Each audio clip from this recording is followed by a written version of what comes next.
Welcome to CMS TV News. I'm Raisa Enzam. First with the headlines. Osborn to outline 11.5 billion of cuts. A man has been arrested over Ishan Nichols' murder in Bao. And in sport, Brazil boss Luis Felipe Scolari says win could unite his country. Now the details. George Osborn is preparing to wield the axe in a fresh round of spending cuts that will set the tone for the next generation election. The Chancellor is to unveil 11.5 billion of cuts for a single financial year of 2015 and 2016 to help reduce the deficit. Health and schools in England and foreign aid will continue to be protected, meaning other departments will have to take a bigger hit. Labour said it will stick to the plans if it wins the next election.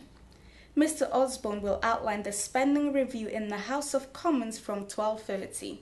BBC politician editor Nick Robinson says there will be no fresh welfare cuts, but there will be more detail of a long-term plan to cap much of the benefits budget, including disability and housing benefits. Other measures tipped to be in the Chancellor's statement include more than 100,000 expatriate pensioners living in warmer countries will lose their winter fuel payments, according to Daily Mail. Also in the news, immigration officials failed to pursue more than 3,000 leads when trying to track down missing asylum seekers, an independent inspector has found. John Vine, the independent chief inspector of borders and immigration, said the now defunct UK border agency took no action on 3,700 cases. The UKBA deemed the police national computer matches unreliable, but there was no rationale for this, he said. Immigration Mr. Mark Harper said he welcomed the inspector's report.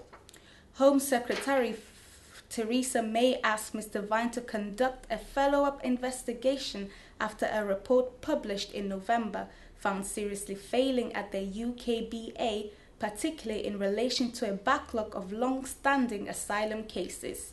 Mr. Vine's new reports in the UKBA's work spanned the period between January and March in this year and reviewed issues which highlighted by the November report. It identified a number of improvements were made to tackle the backlog, but he also highlighted some concerns. These included the UKBA's failure to use the information from police to help to trace the missing asylum seekers. Moving on to the world news, Brazil's Congress has rejected a proposed constitutional amendment that was a key grievance of protesters who took the street across the country. Demonstrators had argued PEC 37, which would have limited the power of federal prosecutors to investigate crimes, might open the way for corruption. On Tuesday, the measure was defeated by 430 votes to 9.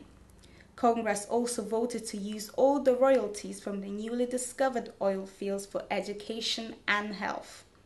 Earlier, the government modified its plan for political reform in order to speed up the process, officials said. As a key part of her response to the recent unrest, President Dilma Rousseff proposed on Monday to hold a referendum to establish a constituent assembly to amend the constitution.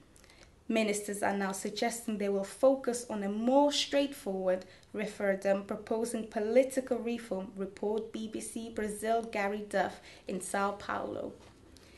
In other news, a man has been arrested over the murder of an 18-year-old who was killed in a fight more than 3 years ago.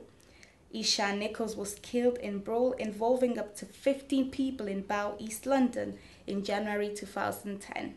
He was stabbed in the abdomen and thigh. A 23-year-old man was arrested on Tuesday on suspicion of murder. Mr. Nichols from Poplar, East London, was attacked by a group up to 15 youths in Parnell Road. He died 2 days after the attack. A £2,000 reward has been offered for information about the death. The fight involved weapons including baseball bats and pieces of wood. A second stab victim, aged 17, was treated in hospital for his injuries and discharged. Detective Chief Inspector Charles King of the Metropolitan Police said Ishan and 4 of his friends travelled from the Isle of Dogs in a dark blue Rover.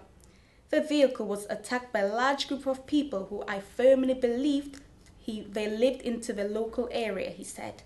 The car and its occupants came under sustained attack which left Ishan and one of his friends stabbed, and the vehicle was smashed windows and dented bodywork. The attack was witnessed by many people and the suspects were seen to run away from the scene towards Roman Road, he added.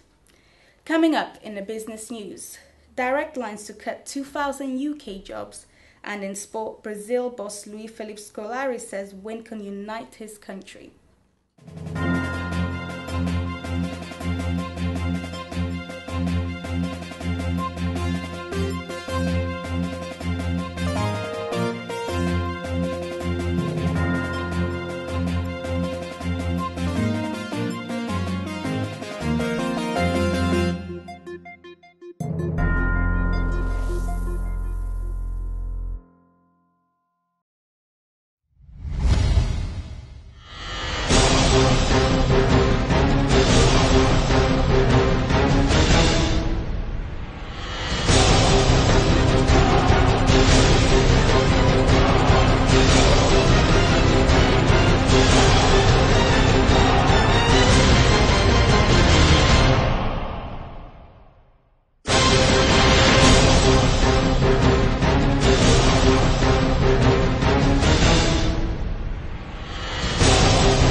Moving on to the business news.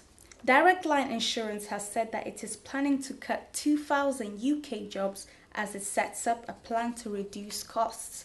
The firm announced in August 2012 plans to reduce gross annual costs by 100 million a year, but now plans to save more than double this target. The latest cut affected about 14% of its 14,000 staff.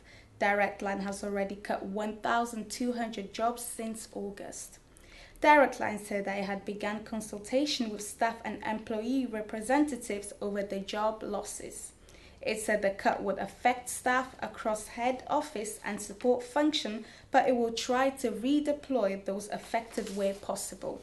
Direct Line Insurance Group, which also allows the Churchill and Green Flag brands, was spun off from RBS last year as condition for the bank's 45 billion government bailout after the 2008 financial crisis.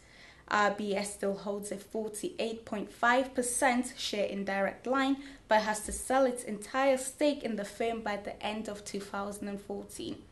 Direct Line operates in 16 locations across the UK, including London, Croydon, Bromley, Leeds, Glasgow and Manchester. Within the sport news, Luis Felipe Scolari has described Brazil's Confederations Cup semi-final against Uruguay as a crucial moment and claimed victory in Belo Horizonte could help pull the country together. As many as 100,000 protesters are expected to march in Estadio before the match on Wednesday, but FIFA said it is confident there will be sufficient security for the game to proceed safely. And the Brazil coach says the success of the Seleção could calm the tensions. This is a crucial moment for the Brazilian team, but we need to take one more step forward to defeat Uruguay and reach the final, Scolari said. Brazilians have been with us and everything we have done to build a better country will not be in vain if we can keep this run up. Now the weather news. Many places will have a dry and responsibly warm day with plenty of sunny spells.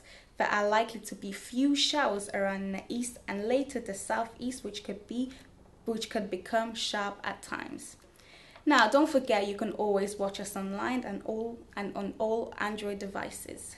That's it for CMS TV. I'm Raisa Enzam. Have a pleasant day.